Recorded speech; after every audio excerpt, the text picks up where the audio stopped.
What's up YouTube, Jamie the Kid 00 here, coming to you guys with a Noble Knight deck profile. As you guys know, I usually try and build Noble Knights as quickly as I can after the sneak peek, especially after Cosmo Blazer happened. I kind of took a break from them after Tachyon Galaxy, but I'm back. I've managed to get everything in from Tachyon Galaxy because I didn't bother to pick them up, and I now have the new guy. So I figured I'd actually do a deck profile of how I'm going to test this. I would be testing it, but Dueling Network doesn't have Drystan yet, so I can't really test Drystan. And of course I don't have any locals coming up, and my girlfriend only plays Prophecy, so I don't think that's going to be a fair test.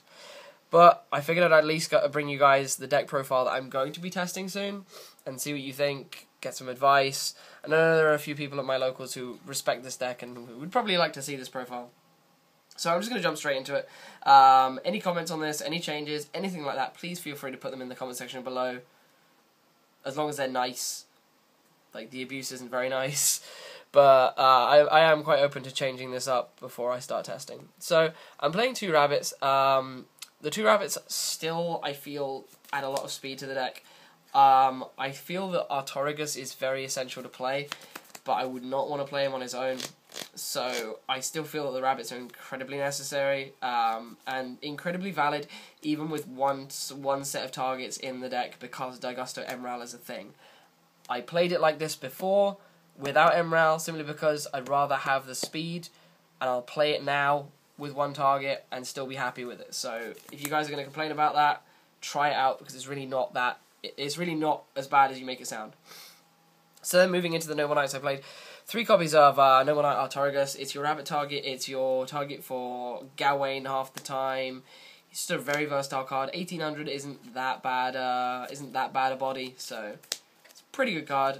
I'm going to play 3 copies of Noble Knight Gawain, who can special summon himself while there's a normal guy out, so either a normal light guy out, so he can special summon himself while Artorigus is out, but he can also summon himself while Gwalchavad and Medror are on the field, when their effects state that they are normal monsters, because they both have effects that make them light normals for a while.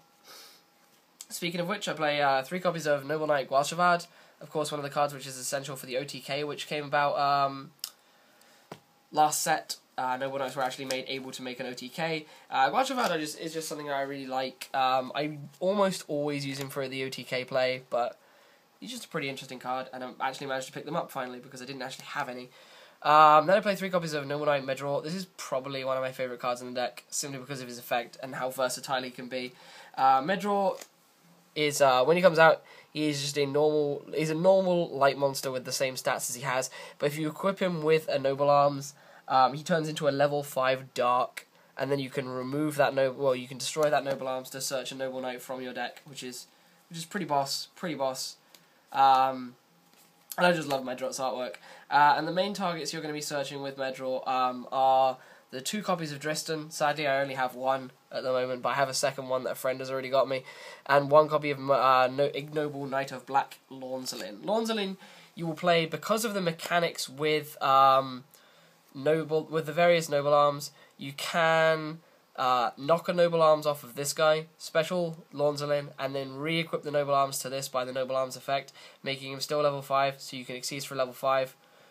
Or you can just go Medror out, get Drystan, his Noble Arms falls off, re-equips to Drystan, Drystan then destroys a card, and you're able to make a rank 4, and say if you destroy their only monster, you're then able to poke for 4/4 with a Blade Armor Ninja, so that's pretty boss. And then the few non-Noble Knight cards I play are 1 copy of Gen Exiled Birdman, because you're able to synchro for 7s and 8s in this deck, and this deck is really powerful with Power Tool Dragon, so I feel you kind of have to play the Birdman. And then it also gives you access to your Crimson Blader plays when you have Ignoble Knight of Black, and it also gives you access to Colossal Fighter, who can become absolutely huge with this deck, so I felt that was pretty good.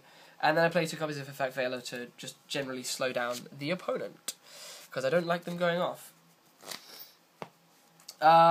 For the spells, fairly standard, play the 1 Reborn, the 1 Dark Hole, the 1 Storm, the 1 Book, and the 1 Reinforcement of the Army,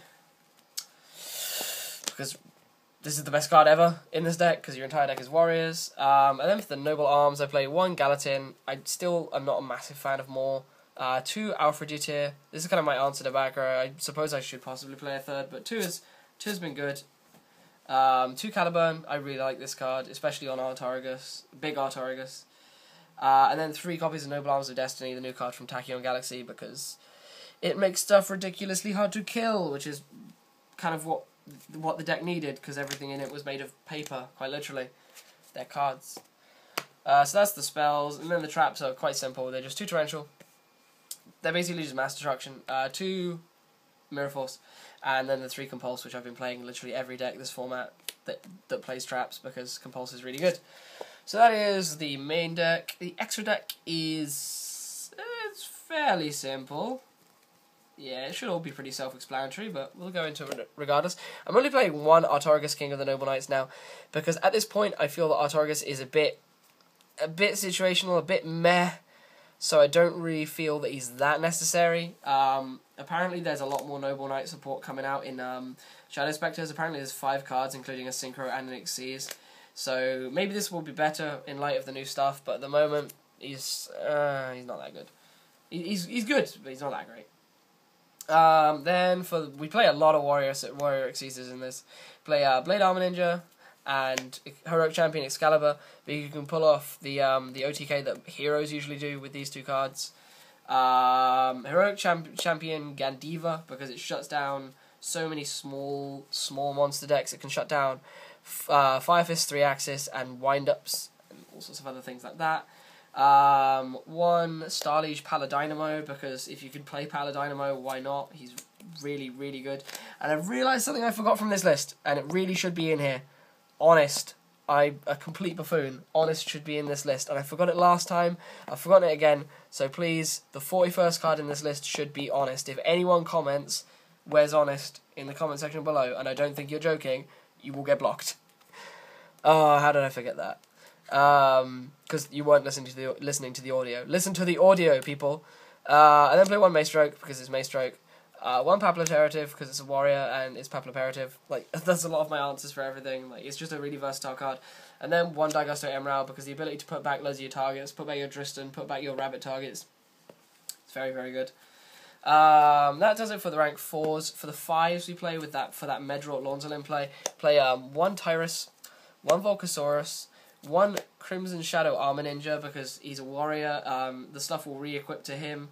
Well, Noble Arms will re-equip to him, and he can make himself invulnerable, so he's pretty beast. And then finally, I play 1/7 in the form of Gaia Dragoon, because you can do the Volcasaurus Gaia play with this deck, and that's a really good play. Then for the Synchros, I only play 2 7s and 2 8s. I play Black Rose Dragon and Powerful Dragon, because Powerful Dragon allows you to search out all those Noble Arms which you love. And Black Rose is just Black Rose and is versatile. And then I play 2 8s in the form of Colossal Fighter and Crimson Blader. Crimson Blader to deal with dragons, because you just have to have that way to deal with dragons in this format. And Colossal Fighter because he gets huge and he's unkillable by battle, basically. So yeah. That's about everything I wanted to talk about. That's about everything I wanted to cover in the deck profile. Honest should really be in there, and I'm an idiot. I knew I was going to forget something when I was building it, but oopsie. Either way, I hope you've enjoyed. This has been Jamie the Kid 00, and I'll see you guys next time with what's probably going to be 3-axis Fire Fist. See you soon. Bye.